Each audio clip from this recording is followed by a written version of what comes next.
السلام علیکم منال، کیسی ہیں بیٹا آپ؟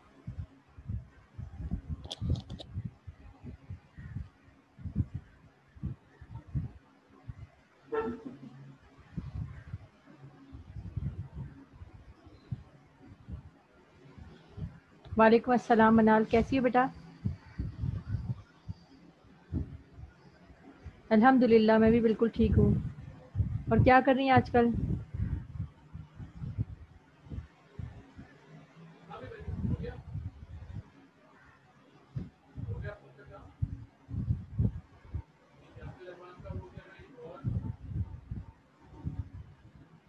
زبردست، بہت اچھی بات ہے کہ آپ پڑھائی کر رہی ہو بیٹا۔ یہ سب سے زیادہ گولڈن پیریڈ ہے، آپ لوگوں کا پتہ ہے میٹرک اور انٹر، یہ دونوں چیزیں ہر چیز پہ بیس کرتی ہیں آپ کے آگے فیوچر کے آپ کو کیا کرنا ہے۔ اور 9th میں آپ لوگوں کو معلوم ہے آپ کے پیپرز ہوئے نہیں، تو اب جو میٹرک کے پیپرز ہوں گے نا اسی کے اوپر آپ کی پرسنٹیج بنے گی۔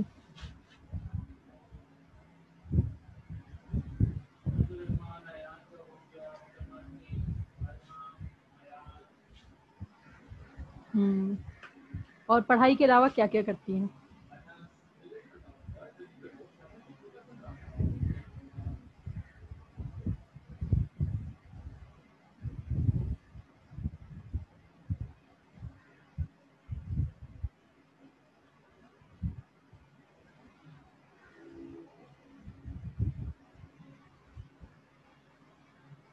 موبائل، ہاں صحیح ہے، اپنے فری ٹائم میں آپ موبائل یوز کریں، کوئی ایسی بات نہیں ہے، ہم بھی یوز کرتے ہیں۔ بس یہ ہوتا ہے کہ اس پہ کیا چیز ہم دیکھ رہے ہیں یہ ہمارے اوپر ڈیپینڈ کرتا ہے نا۔ سوشل میڈیا بھی یوز کریں اور وہ بھی یوز کریں، ہر چیز کی دیکھیں، ہر چیز پازیٹیو بھی ہوتی ہے اور ہر چیز نگیٹیو بھی ہوتی ہے، آپ اس کو کس طرح سے استعمال کر سکتے ہیں نا یہ آپ ہی بہتر طور پہ جانتے ہیں۔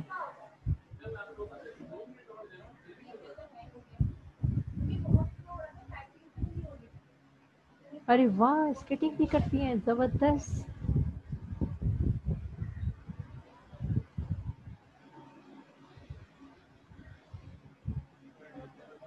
کوکنگ وغیرہ کا شوق نہیں ہے؟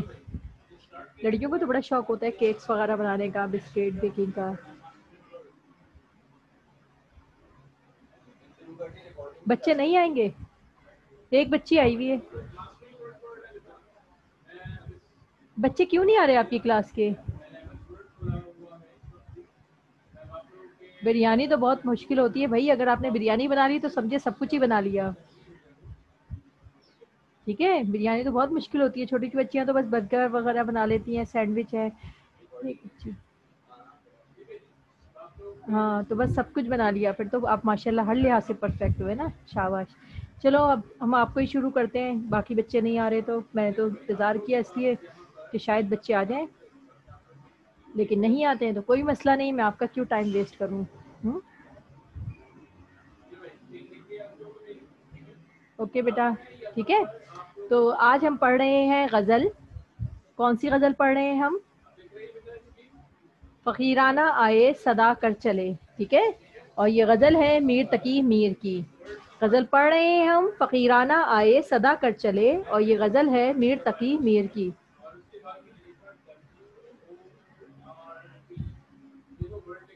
السلام علیکم زید، خوش آمدید آج کی کلاس میں۔ کل ہم نے بیٹا پڑھا تھا میر تقی میر کی شاعری، ان کی حالات زندگی۔ آج ہم آپ کی کتاب میں موجود غزل پڑھ رہے ہیں فقیرانہ آئے صدا کر چلے، اور یہ غزل ہے میر تقی میر کی۔ میر تقی میر کی غزل میں ہم پڑھیں گے آج ان کا تعارف، ٹھیک ہے۔ تعارف میں آپ دیکھیے کہ میں نے آپ کو کل بھی بتایا تھا کہ ان کا نام جو ہے وہ ہے محمد تقی، ٹھیک ہے۔ والد کا نام ہے میر متقی، خود میر تقی میر کے نام ہے محمد تقی۔ اگر کوئی پوچھے آپ کا ایم سی کیوز میں کبھی بھی آ سکتا ہے کہ ان کا نام کیا ہے یا ان کے والد کا نام کیا ہے، تو یاد رکھیے گا ان کا نام میر تقی ہے اور ان کے والد کا نام ہے میر متقی، ٹھیک ہے۔ تاریخ پیدائش ہے ان کی 1723 عیسوی، 1723 عیسوی میں پیدا ہوئے، جس سے اندازہ ہوتا ہے کہ مغل دور حکومت تھا، ٹھیک ہے۔ اور ان کی تاریخ وفات ہے 1810 عیسوی، یہ بھی مغلیہ دور کے آخر کا زوال پذیر دور تھا۔ جائے پیدائش ہے ان کی کہ کس جگہ پہ وہ پیدا ہوئے، تو وہ جگہ تھی آگرہ، اکبر آباد. ٹھیک ہے، آگرہ کا نام اکبر آباد کیوں رکھا گیا تھا؟ کیونکہ اکبر بادشاہ نے جو ہے وہ اس کو اپنا کیپٹل، اپنا دارالحکومت بنایا ہوا تھا. ٹھیک ہے، ان کی جائے وفات یعنی جس جگہ ان کا انتقال ہوا وہ تھا لکھنؤ. میر تقی میر کا نام محمد تقی ہے اور ان کا جو تخلص ہے وہ ہے میر. ان کو جو القابات دیے گئے وہ تھے خدائے سخن اور شہنشاہ غزل. خدائے سخن کس وجہ سے؟ کیونکہ ان سے بڑا کوئی شاعر پیدا نہیں ہو سکا. ٹھیک ہے، غزل میں سب سے زیادہ مشہور تھے، اسی لیے ان کو شہنشاہ غزل کہا گیا کہ غزل کا بادشاہ. ٹھیک ہے، حالات زندگی ان کے بارے میں، ان کی زندگی کے بارے میں، ان کی خانگی زندگی کیسی تھی کہ 11 سال کے تھے تب ان کے والد کا انتقال ہو گیا تھا. ان کے والد صاحب نے 2 شادیاں کی تھیں، جس کی وجہ سے ان کو جو ہے وہ بڑی مشکلات کا سامنا کرنا پڑا، اور میر پر یتیمی کی وجہ سے مشکلوں کا ایک بہت بڑا پہاڑ جو ہے وہ ٹوٹ پڑا. کیوں؟ کیونکہ ان کے سوتیلے بھائی تھے محمد حسن، انہوں نے ان کی زندگی بہت تنگ کر دی تھی. ایک تو چھوٹے سے تھے، والد کا انتقال ہو گیا، پھر سوتیلے بھائی تھے، انہوں نے ان کے لیے مشکلات کھڑی کر دی، اوپر سے یہ تھے بے روزگار. ٹھیک ہے، اس لیے بھائی کی وجہ سے اور روزگار کی تلاش کے لیے انہیں دلی جانا پڑا. دلی ابھی موجودہ طور پہ جو دہلی ہے اس کو قدیم زمانے میں دلی کہتے ہیں. ٹھیک ہے، یہ اکبر آباد کو چھوڑ کر دلی چلے آئے، اور یہاں پہ جو ہے نواب تھے سمسام الدولہ، ان کے دربار میں گئے اور انہوں نے اس زمانے میں 1 روپیہ روزانہ کا ان کے لیے وظیفہ مقرر کر دیا تھا. 1 روپیہ روزانہ کا وظیفہ انہوں نے مقرر کیا.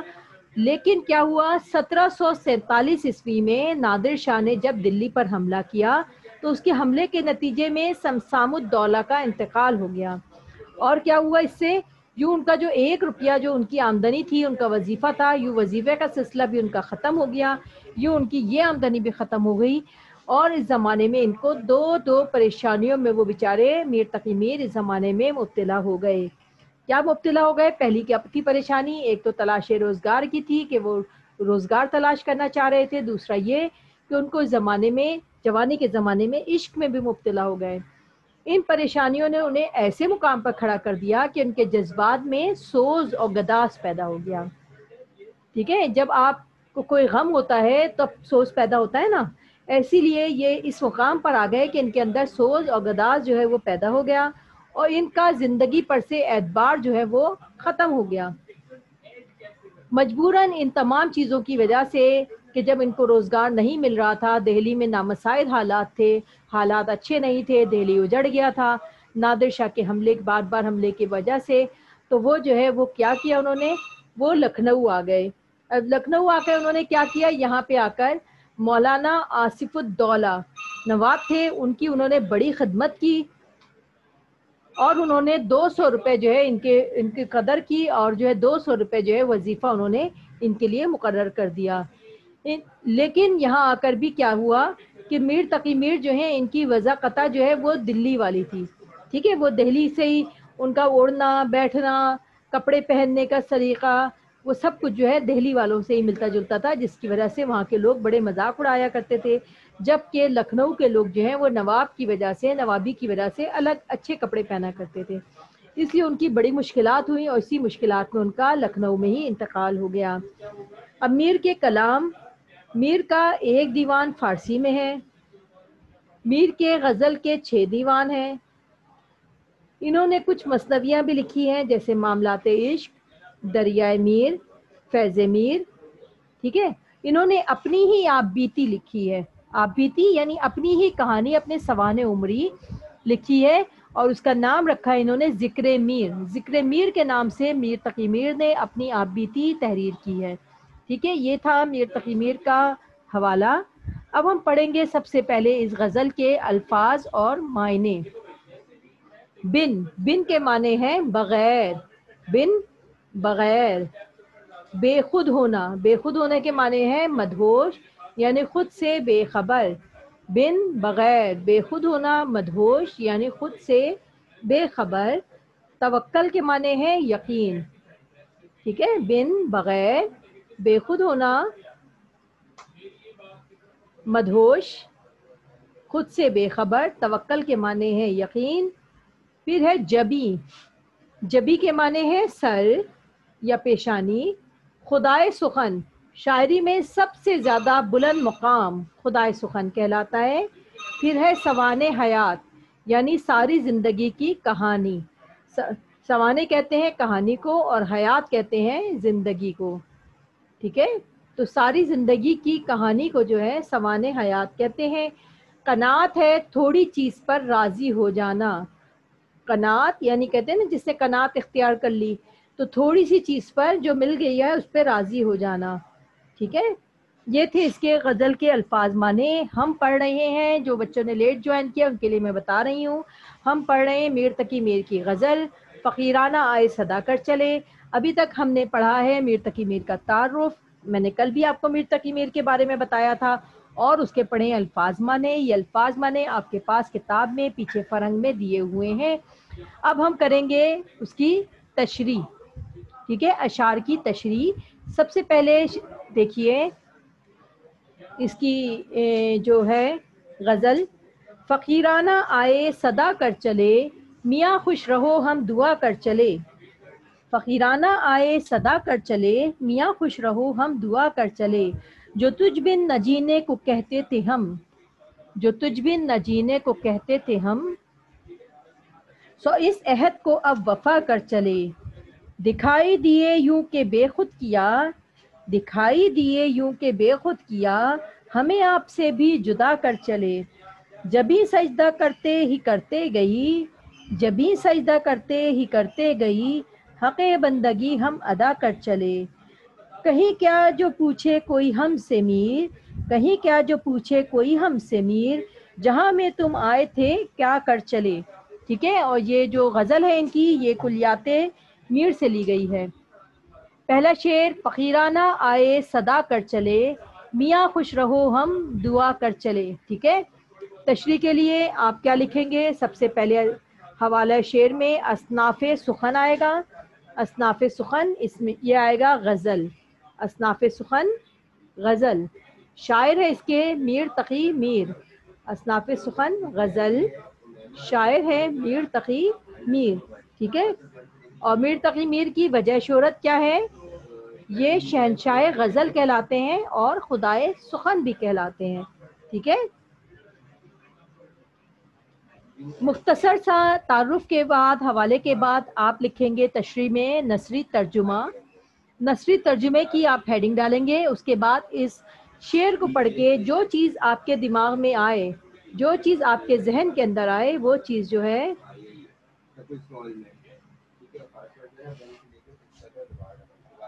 اسکرین اٹک گیا آپ کی. سید آپ بیٹا ری جوائن کر لیجئے. ٹھیک ہے،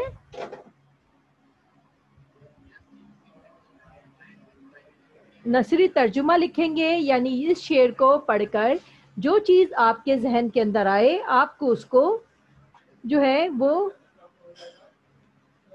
جو ہے جملوں کی صورت میں لکھ دینا ہے. جیسے فقیروں کی طرح ہم تمہارے دروازے پر آئے ہیں، فقیروں کی طرح ہم تمہارے دروازے پر آئے ہیں.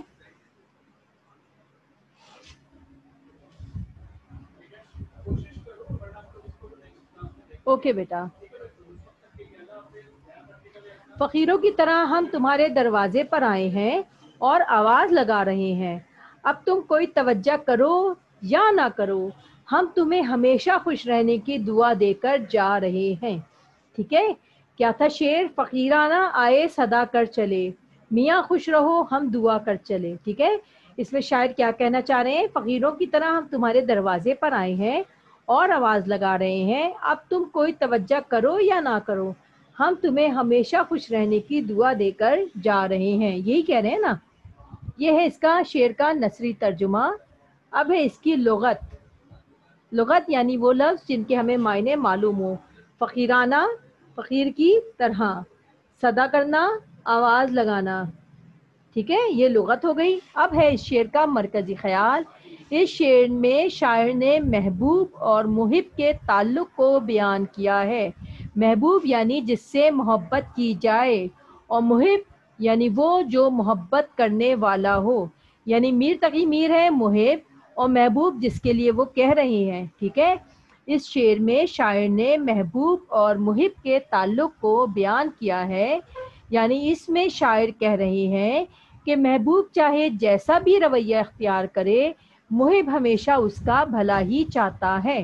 ٹھیک ہے، یہ ہو گیا اس شعر کا مرکزی خیال۔ اب آئے گی اس کی تشریح۔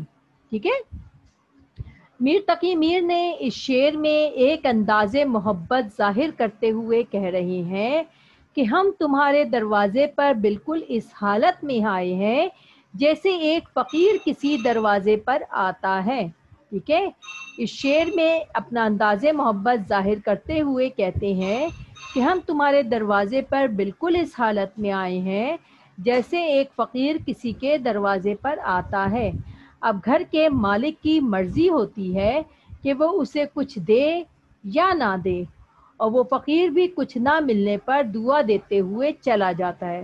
بھئی فقیر جب دروازے پہ آ کے آواز لگاتا ہے تو گھر کے مالک کی مرضی ہوتی ہے نا کہ وہ اسے کچھ دے یا نہ دے، ٹھیک ہے، اور وہ فقیر کیا کرتا ہے، وہ کچھ نہ ملنے پر بھی دعا دیتے ہوئے چلا جاتا ہے اور کہتا ہے کہ اے میرے محبوب، ہم فقیروں کی طرح تمہارے دروازے پر آئے ہیں اس امید پر کہ ہمیں محبت کی بھیک مل جائے گی۔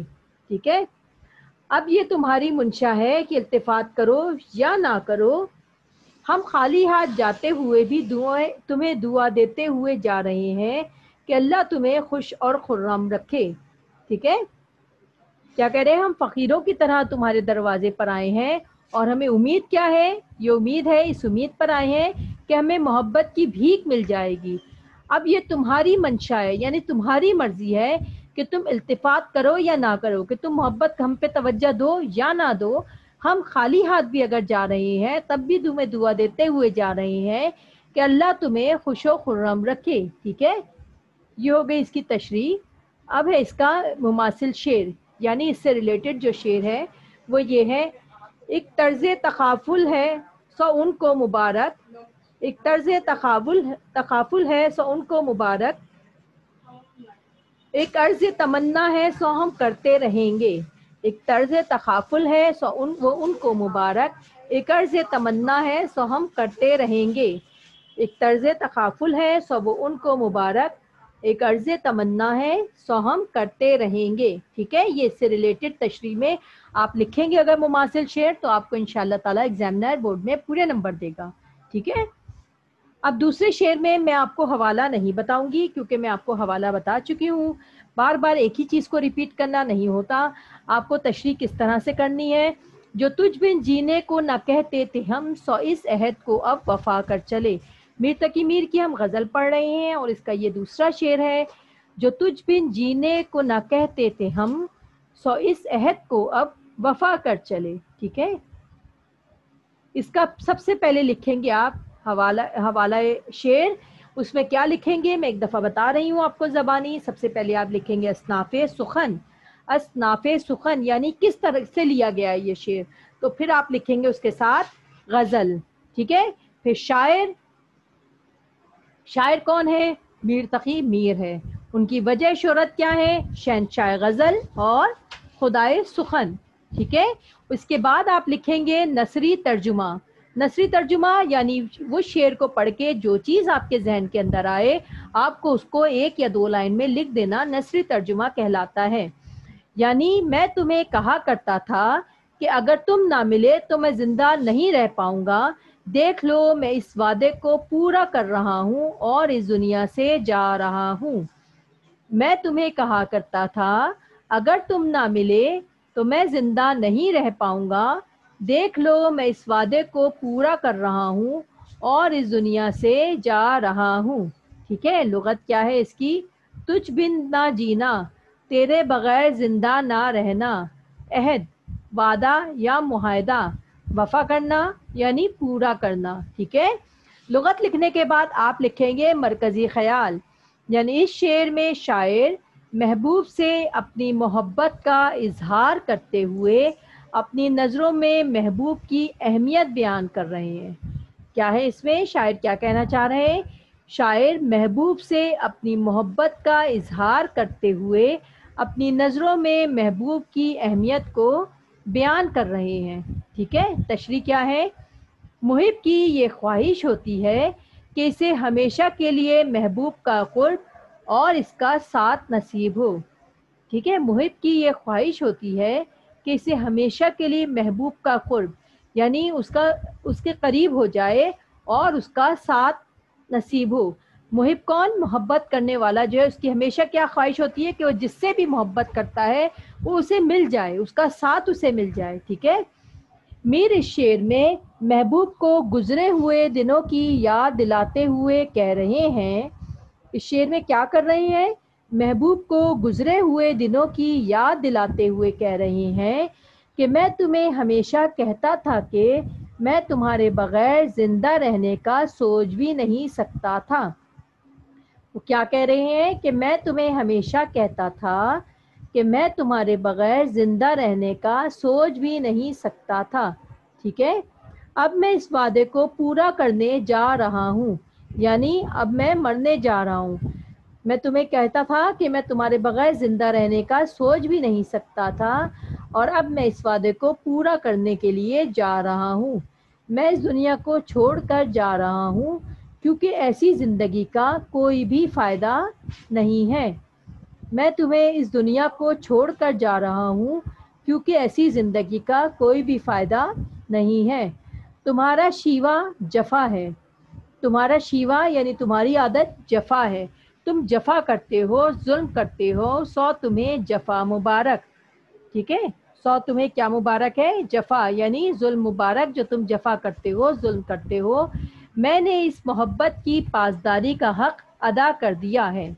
میر تقی میر اپنے محبوب سے کہہ رہے ہیں کہ تمہارا شیوا جفا ہے، سو تمہیں جفا مبارک، لیکن ہم نے اس محبت کی پاسداری کا حق ادا کر دیا ہے. یہ ہو گئی اس کی تشریح. اب ہے اس کا مماثل شعر. ٹھیک ہے. رہتا ہوں میں غرق ان کے تصور میں روز و شب، رہتا ہوں میں غرق ان کے تصور میں روز و شب، مستی کا پڑ گیا ہے کچھ ایسا صلا مجھے. یعنی یہ جو آپ نے شعر لکھا ہے، جس کی تشریح کی ہے، اس سے مماثل شعر اگر آپ لکھیں گے تو انشاءاللہ تعالی بورڈ میں آپ کو پورے نمبر ملیں گے. میں ہر شعر سے آپ کو مماثل شعر کی جو ہے وہ لکھ کر دیتی ہوں. ٹھیک ہے. اگر آپ کو تشریح کرنے میں مشکل ہو تو یہی تشریحاں اتار لیجئے، آپ کے لیے آسانی رہے گی. مماثل شعر کیا ہے؟ رہتا ہوں میں غرق ان کے تصور میں روز و شب، مستی کا پڑ گیا ہے کچھ ایسا صلا مجھے. ٹھیک ہے. رہتا ہوں میں غرق ان کے تصور میں روز و شب، مستی کا پڑ گیا ہے کچھ ایسا صلا مجھے. 2 اشعار کی تشریح کمپلیٹ ہو گئی. اب ہم پڑھ رہے ہیں تیسرا شعر. میر تقی میر کی غزل پڑھ رہے ہیں، جس کا ہم پڑھ رہے ہیں اب تیسرا شعر. اور تیسرا شعر کیا ہے؟ دکھائی دیے یوں کہ بے خود کیا ہے، دکھائی دیے یوں کہ بے خود کیا ہے، ہمیں آپ سے بھی جدا کر چلے. دکھائی دیے یوں کہ بے خود کیا ہے، ہمیں آپ سے بھی جدا کر چلے. اس کا نثری ترجمہ ہے، یعنی شعر کو پڑھ کے جو چیز آپ کے ذہن میں آئے وہ چیز جو ہے آپ کو لکھنی ہے. لیکن اس سے پہلے یہ یاد رکھیے کہ پہلے شعر میں میں نے حوالہ شعر لکھوایا ہے. ٹھیک ہے. شعر کا حوالہ لکھوایا ہے، ہر بار میں نے نہیں لکھا ہے، تو آپ کو میں پھر زبانی بتا رہی ہوں. آپ کو لکھنا ہے حوالہ شعر، سینٹر میں ہیڈنگ ڈالنی ہے. سائڈ میں آپ لکھیں گے اصناف سخن. اصناف سخن یعنی یہ شعر کہاں سے لیا گیا ہے، تو اس ہیڈنگ کے ساتھ آپ لکھیں گے غزل. پھر لکھیں گے آپ شاعر، تو شاعر میں لکھیں گے میر تقی میر. ٹھیک ہے. میر تقی میر کے بعد آپ لکھیں گے وجہ شہرت، تو شہنشاہ غزل اور خدائے سخن. اس کے بعد آپ لکھیں گے نثری ترجمہ. جب بھی تم میرے سامنے آتے ہو، جب بھی تم میرے سامنے آتے ہو تو میں اپنی ذات سے بھی بے فکر ہو جاتا ہوں. جب بھی تم میرے سامنے آتے ہو تو میں اپنی ذات سے بھی بے فکر ہو جاتا ہوں. اپنا کوئی ہوش نہیں رہتا، اپنا کوئی ہوش نہیں رہتا، گویا کہ تمہیں دیکھتے ہی ہم اپنے آپ سے بھی جدا ہو جاتے ہیں. گویا کہ تمہیں دیکھتے ہی ہم اپنے آپ سے بھی جدا ہو جاتے ہیں. ٹھیک ہے. لغت کیا ہے اس کی؟ بے خود، اپنے آپ سے بے خبر. ٹھیک ہے. آپ سے یعنی خود سے، جدا دور. یہ تھے الفاظ معنی، یعنی اس شعر میں جتنے الفاظ کے آپ کو معنی معلوم ہوں ان کے معنی آپ کو لکھنے چاہیے. ٹھیک ہے. اب اگلا جو ہے مرحلہ، اس شعر کا مرکزی خیال. ٹھیک ہے، میں ہر شعر کا آپ کو مرکزی خیال بھی لکھ کے دیتی ہوں، تاکہ میں چاہتی ہوں آپ لوگوں کو تشریح میں پورے نمبر مل جائیں. اس شعر میں میر تقی میر نے محبوب سے اپنی محبت کا اظہار کیا ہے. اس شعر میں میر تقی میر نے محبوب سے اپنی محبت کا اظہار کیا ہے کہ جب بھی تم میرے سامنے آتے ہو میرا اپنی ذات پر اختیار ختم ہو جاتا ہے. کہ جب بھی کیا اظہار کیا ہے کہ جب بھی تم میرے سامنے آتے ہو میرا اپنی ذات پر اختیار ختم ہو جاتا ہے. ٹھیک ہے، یہ ہے اس شعر کا مرکزی خیال. اب ہم اس کی کریں گے تشریح. تشریح کیا ہے؟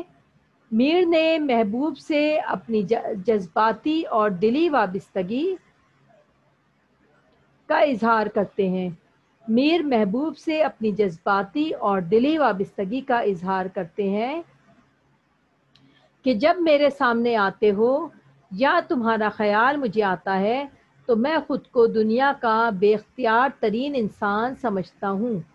یعنی وہ کیا کہہ رہے ہیں کہ جب محبوب سے اپنی وہ جذباتی وابستگی، یعنی جو جذبات ان سے وابستہ ہے ان کے محبوب سے، اور دلی وابستگی کہ دل میں ان کی جو محبت ہے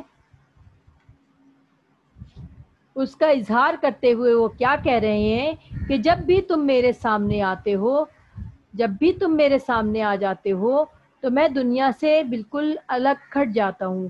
یا پھر اگر تمہارا خیال بھی مجھے آ جاتا ہے تو کیا ہوتا ہے، تم میرے سامنے ہو یا تمہارا خیال مجھے آیا ہوا ہو تو میں خود کو دنیا کا بے اختیار ترین انسان سمجھتا ہوں.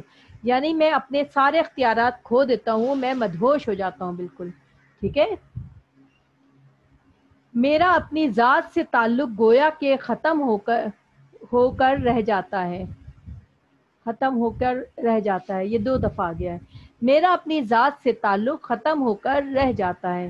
ٹھیک ہے، یعنی میں اپنے آپ کو بھی بھول جاتا ہوں، میں تم میں ہی کھو جاتا ہوں، ساری دنیا سے کٹ جاتا ہوں، یہاں تک کہ میں اپنے آپ کو بھی بھول جاتا ہوں.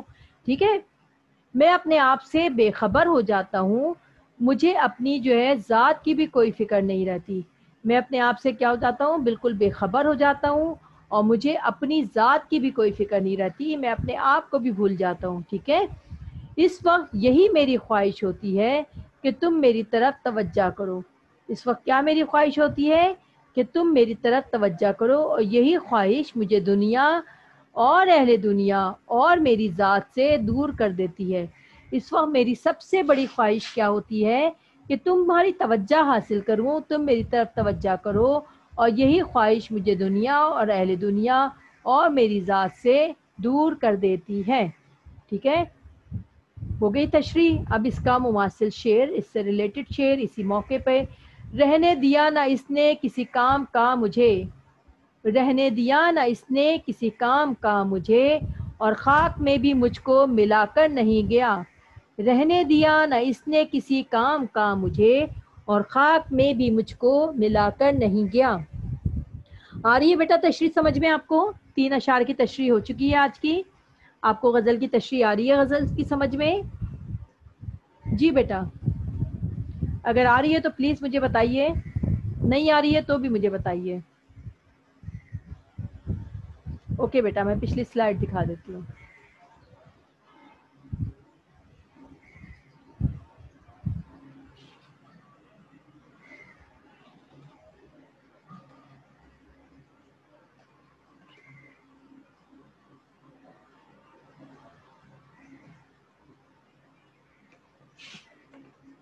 باقی سب کو آ رہی ہے سمجھ میں؟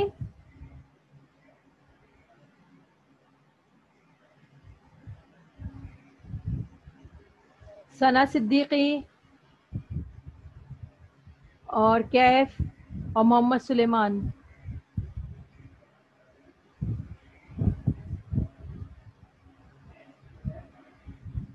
تھینک یو بیٹا زید. ثنا کو بھی آ رہی ہے. اور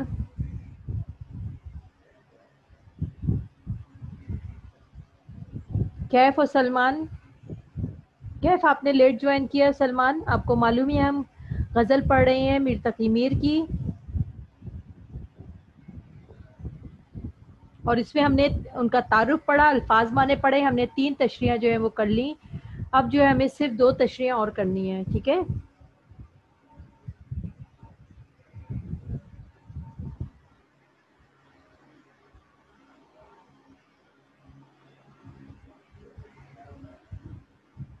ٹھیک ہے بیٹا.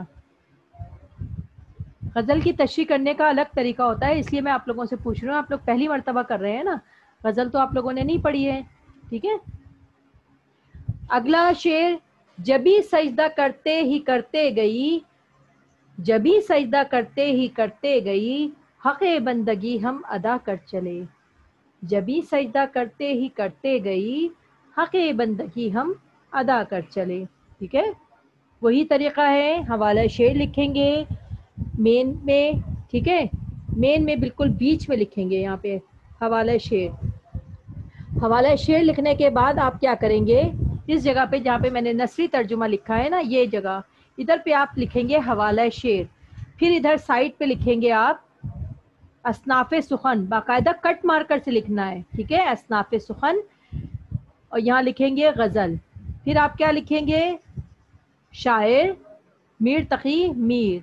پھر آپ کیا لکھیں گے، وجہ شہرت خدائے سخن اور شہنشاہ غزل. اس کے بعد آپ بیچ میں ڈالیں گے نثری ترجمہ کی ہیڈنگ. ٹھیک ہے. اور اس کی کیا ہے، خواہش ہے کہ جب میں اس دنیا سے جاؤں، وہ کیا کہہ رہے ہیں اس میں کہ خواہش ہے کہ جب اس دنیا سے جاؤں تو اس حال میں جاؤں کہ سجدہ ریز ہوں. دیکھیں کیا کہہ رہے ہیں، جبھی سجدہ کرتے ہی کرتے گئی. ٹھیک ہے. جب اس دنیا سے جاؤں تو اس حال میں جاؤں کہ سجدہ ریز ہوں، اور اسی حالت سجدہ میں ہی میری جان نکل جائے اور لوگ کہیں کہ اس بندے نے اپنی زندگی کا حق ادا کر دیا.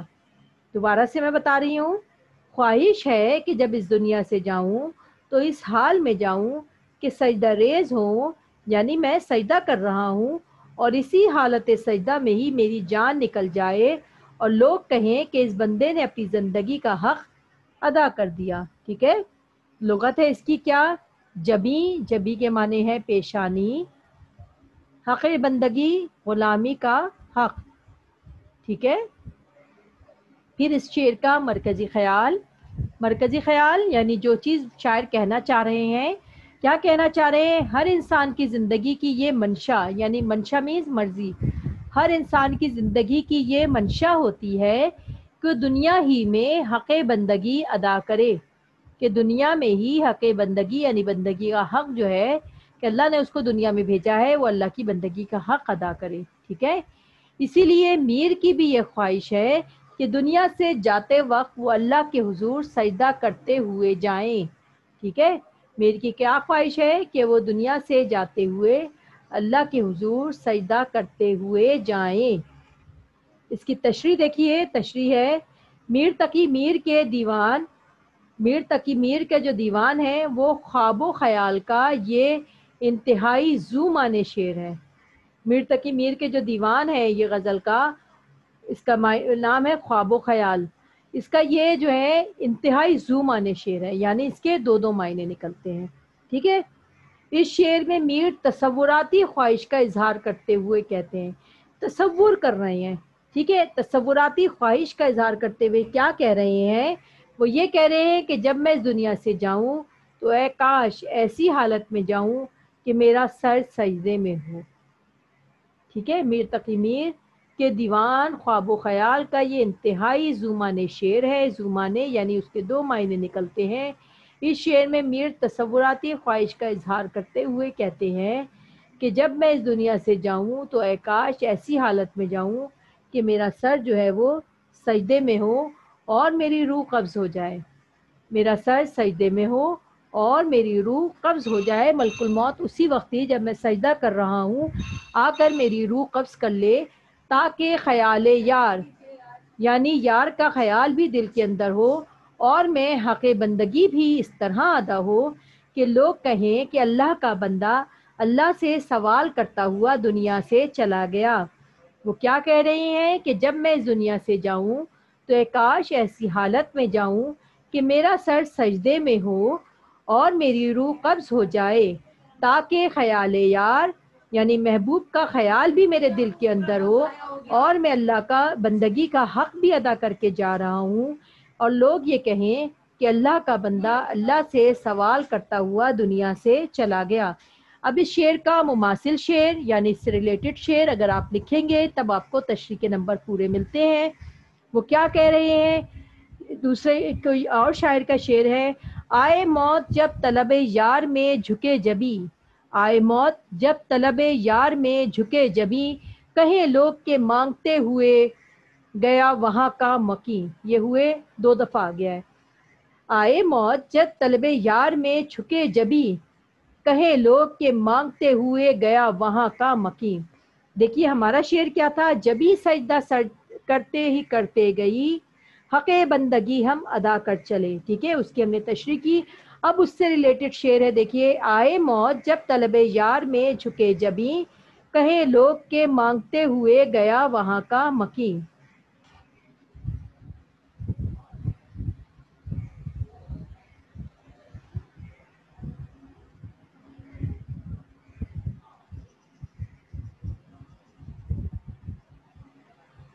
کیا مطلب کیف؟ مجھے آپ کا سوال سمجھ میں نہیں آیا، آپ کیا کہنا چاہ رہے ہیں؟ کون سا سوال؟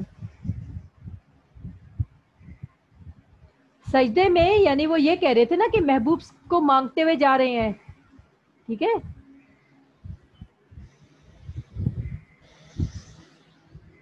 محبوب کو مانگ رہے ہیں، اللہ کے آگے سجدہ بھی کر رہے ہیں اور محبوب کو بھی مانگ رہے ہیں۔ ٹھیک ہے، یہ دیکھیے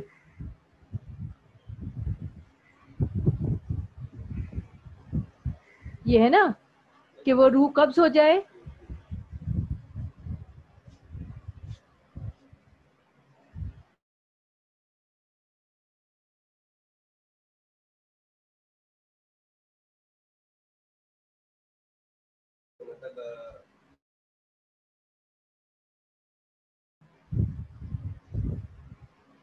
ٹھیک ہے، وہ کیا کہہ رہے ہیں کہ جب میں اس دنیا سے جاؤں تو اے کاش ایسی حالت میں جاؤں کہ میرا سر سجدے میں ہو اور میری روح قبض ہو جائے، تاکہ خیال یار بھی دل کے اندر ہو، میں اپنے دل میں اپنے یار کا خیال رکھا ہوا ہوں، اپنے محبوب کی یاد بسائے ہوئے ہو، اور حق بندگی بھی اس طرح سے ادا ہو کہ لوگ کہیں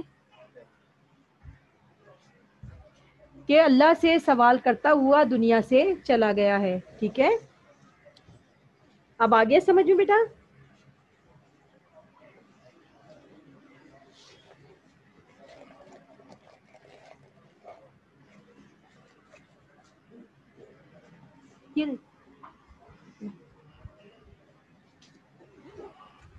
ٹھیک ہے، آگے سمجھو بیٹا کیف؟